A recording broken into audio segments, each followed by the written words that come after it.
From the earliest writings of man, we know that the human race has been comprised of the haves and the have-nots.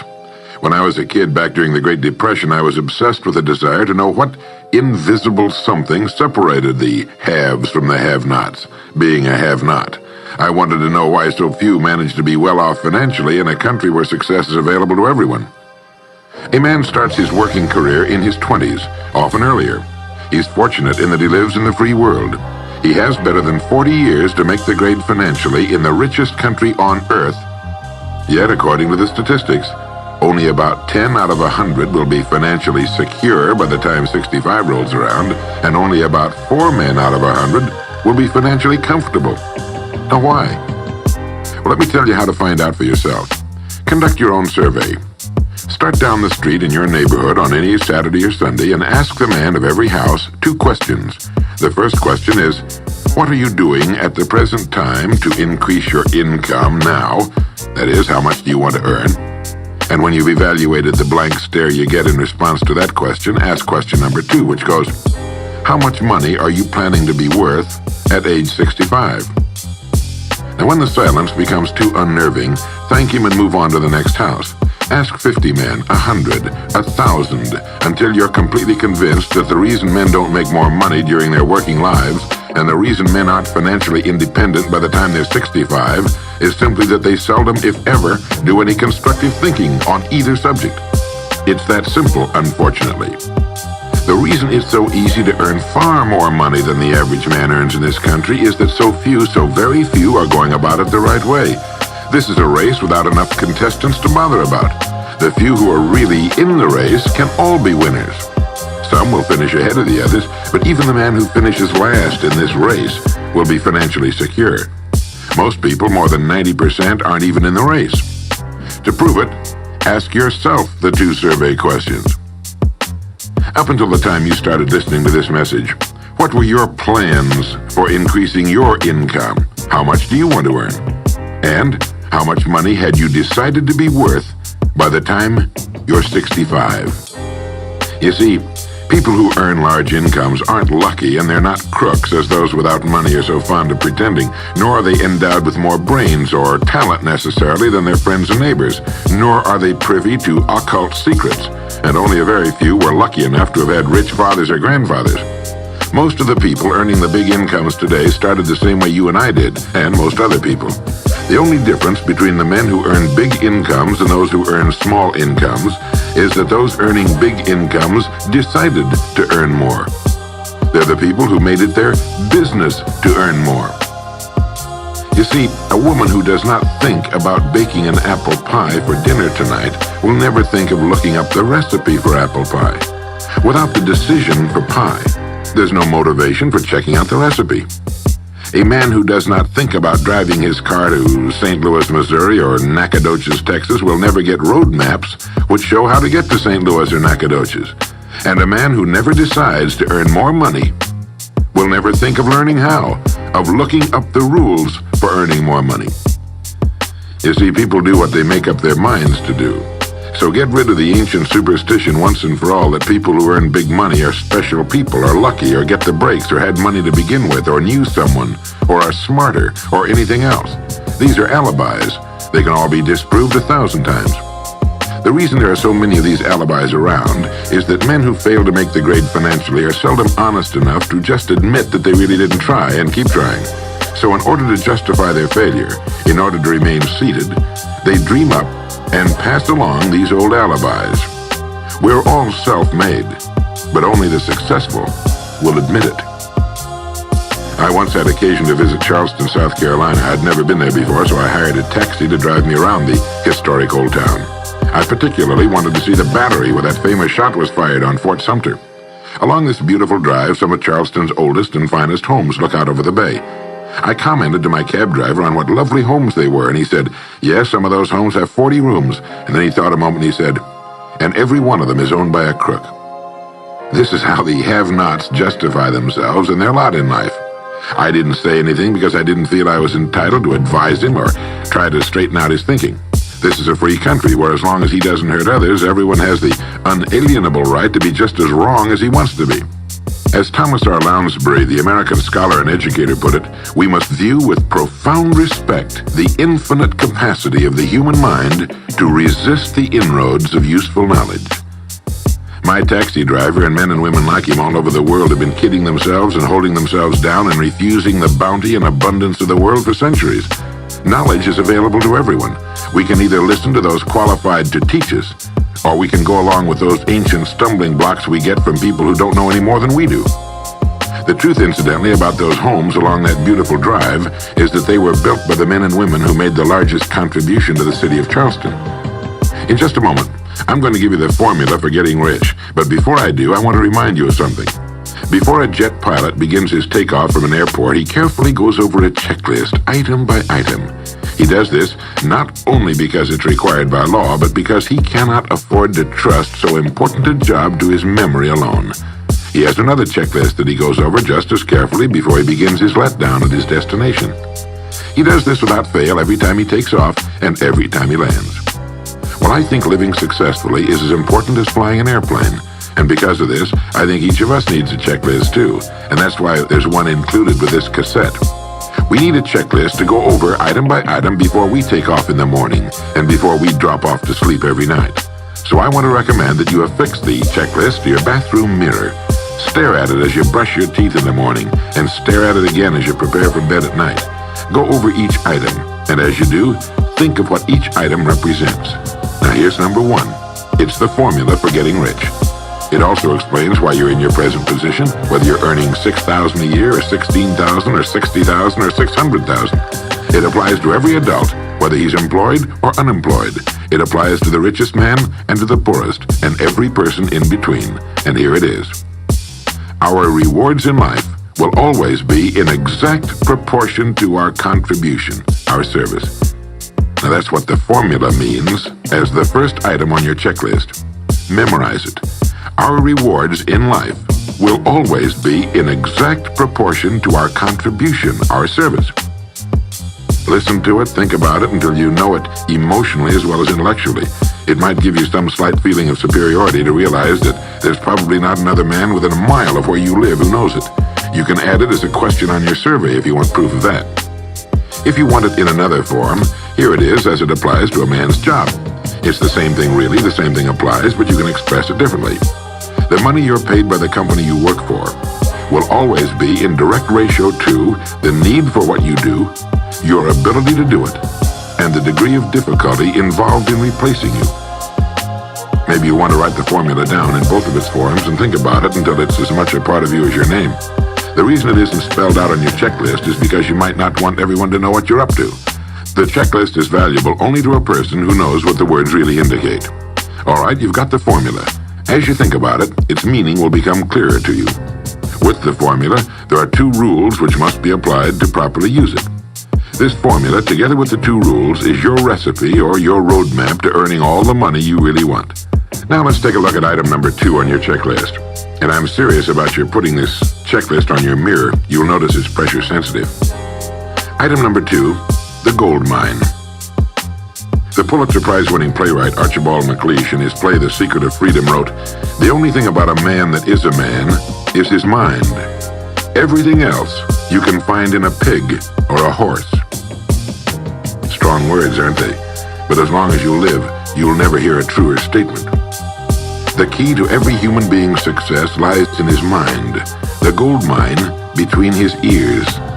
One idea can make you rich. A lot of good ideas can move you steadily upward in the work you do, and ideas are free. And just think, there's nothing now being done commercially that will not be done better, much better in the years ahead. Next year's homes and most of what's in them will be better than this year's. Next year's cars will be better. Next year's manufacturing, distributing, marketing, and selling and advertising should be better. Nothing is now being done as well as it must be done in the future, and every innovation, every new improvement will be somebody's brainchild. Now, what's your specialty? How many good ideas have you come up with during the past year? If you continue on as you have in the past, where will you be and what will you be earning, say, a year from now, 5 years from now? Every day of our lives, we walk or drive by more opportunity than we could develop in a lifetime, in 50 lifetimes. Back in the 20s, Sinclair Lewis wrote that you can kidnap a man, blindfold him, take him to any city in the country with a couple of notable exceptions, put him in a chair in the downtown area, take off his blindfold, and he could sit there a week and not be able to tell you what town he's in. The streets are all alike. The buildings are all alike.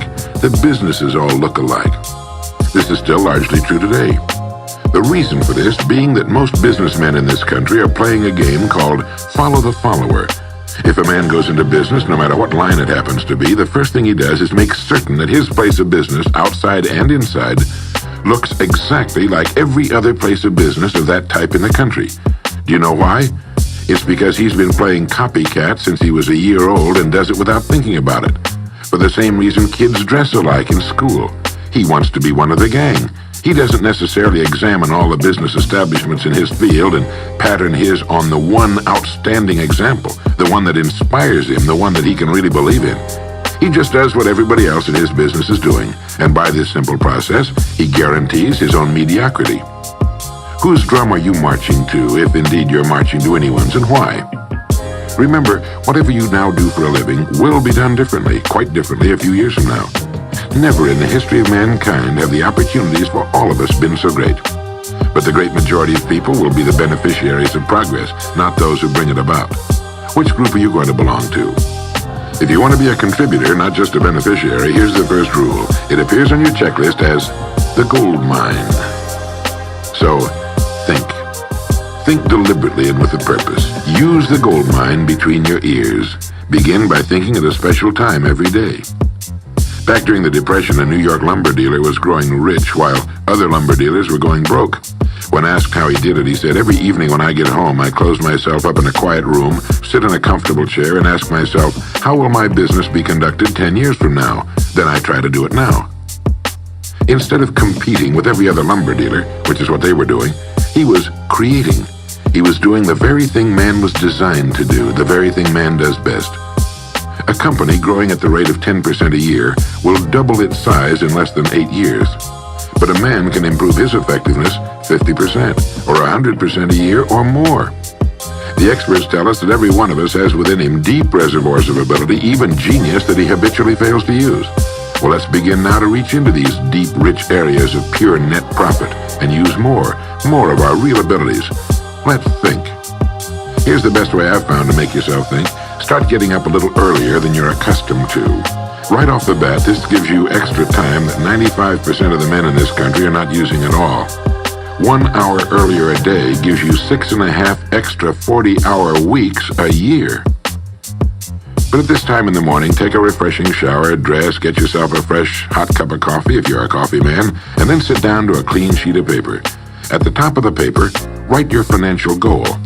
Now, this is the amount of money per year you intend to earn soon. Incidentally, you might like to keep this to yourself, too. It's nobody's business but yours. Then, start to think. Think about your goal and what it'll mean to you and your family. Then see how many ideas you can come up with to help you reach that goal. Ideas to improve what you now do for a living. Ways of increasing your contribution to match your income goal. You know, jobs don't have futures. People do. No matter what line of work you may be in, there is within it more than enough opportunity to last a lifetime. You don't have to think of brand new ideas or revolutionary new ways of doing things, although you well might come up with some. Think of ways of improving what is now being done. If you are to increase your income by the amount you've specified, you must find ways of increasing your contribution, your service. And the key to this is to be found in your mind, in that gold mine between your ears. Try for 5 ideas every morning and write them down. And save those sheets of paper in a special idea file. Many, perhaps most of your ideas will be worthless, but some of them will be very good. A few will be excellent, and every once in a while you will come up with something really outstanding. You see, 5 ideas a day is 25 a week if you don't think on weekends. Now that's more than 1,000 ideas a year. One idea can get you to that income you're shooting for. The law of averages swings so far in your favor you just can't miss. Try to develop a sense of expectancy. That is, try to hold the feeling that the goal you're shooting for is a sure thing, and that it's only a matter of time before it's realized. You know, Henry Ford didn't start making cars until he was 45. A friend of mine started a new company at 65. He's still going strong, and his new company has sales of better than $300 million a year. It's almost never too late. Try not to think of things outside of your own line of work or whatever it is you're most interested in. To think well and profitably, you must discipline your thinking. Keep it on course, controlled, keep it in one field, specialize. Now for the final item on your checklist. It appears as the word. And the word is attitude. Attitude has been called the most important word in the language. William James put it this way. He said, "The greatest discovery of my generation is that human beings can alter their lives by altering their attitudes of mind." Now, this is something to think about. Can alter their lives by altering their attitudes of mind.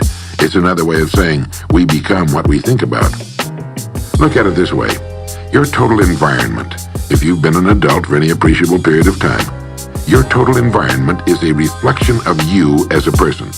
The house and the neighborhood in which you live, the car you drive, the clothes you wear, the job you do, the people with whom you regularly associate. Your total environment is an exact and merciless mirror of you as a human being. Now, if you feel your environment can stand some improvement, you have only to improve your attitude, and your world will gradually change to reflect the changing person. Here's how to change your attitude. Beginning now, begin to act as would the person you most want to become. Now that is, if you were already in possession of the goal you're shooting for, how would you conduct yourself in all of your affairs? Well, do it now, and tomorrow, and the next day. Begin now to act the part of the person you most want to become, and you'll end by becoming that person. Subtly, in little ways, in the way you dress, in the way you talk, in the unfailing courtesy you show to every person with whom you come in contact, begin to act the part of the person who has already achieved that which you're shooting for. The German philosopher Goethe gave us the secret when he said, before you can do something, you must first be something. When you behave like the person you most want to become, the things that person would have will tend to come to you. It's simply cause and effect. Don't be in too big a hurry. It takes longer to build a skyscraper than a chicken coop. Build slowly, steadily, and well. Then when you make it, you'll keep it. You'll stay on top. Always be suspicious of the so-called get-rich-quick scheme or sudden success. Never forget that word, attitude. It's your attitude toward the people with whom you come in contact that will determine their attitudes toward you. The person with a great attitude toward life and the world is the person other people call lucky. He's not lucky. He's just using our old friend, cause and effect. His causes are excellent, and his effects have to be just as good. Well, that's it. 3 things to remember. 3 things to practice every day. If you spent 16 hours a day, 7 days a week practicing your golf swing, in a relatively short time, you'd have a grooved, beautiful swing like the pros. So practice your new attitude every day, every waking hour. Practice thinking a few minutes every morning, and you'll find yourself thinking all day long. And remember the formula. Our rewards in life will always be in exact proportion to our contribution, our service. Go over the ideas in this message every day until they're as much a part of you as your name and your temporary address. You'll notice that each time you listen, you'll hear something new. You'll get a new idea you failed to get before. This is Earl Nightingale, and thank you.